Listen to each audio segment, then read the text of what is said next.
Кто знает, что это такое? Янгын сөндіру жайланмаларын білелер, яңалары турында сөйлегенде тында алмыш атыңмайлар. Янгын сөндірушілерінің махсус киімлерін якыннан көру барысы да сабайлар үшін яңалык. Кайбіреулерінің қызыксынулары тагында көчле.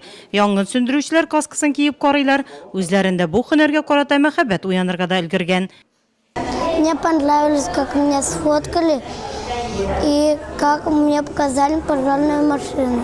Вот я сегодня хотела поварной экскурсии и тоже хочу стать пожарным.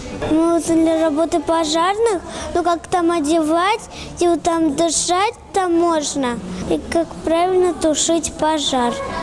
Экскурсия барышында балалар янгын сөндірушілер хезмәте белән танышты. Биредә сабыйларга шырпы белән шаярмаска, уттан саклану чаралары турында җентекләп аңлаттылар. Коткаручылар янгын техникасы белән таныштырдылар. Бинадан кешеләрне коткару һәм эвакуациялау нигезләрен сөйләделәр һәм күрсәттеләр. Янгын сөндіру җайланмалары белән таныштыру бинаның тышкы ягында дәвам итә. Биредә янгын сөндерүчеләр тимер пычкалар белән кисеп, янгынны сөндергәндә кебек су сиптереп тә күрсәттеләр.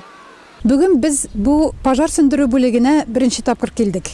Балалар белән экскурсияга. Безгә монда бик ошады. Менә шушы пожарный хезмәткәрләре безгә безнең балаларыбызга шундый яхшы иттереп күрсәттеләр үзләренең эшләре турында.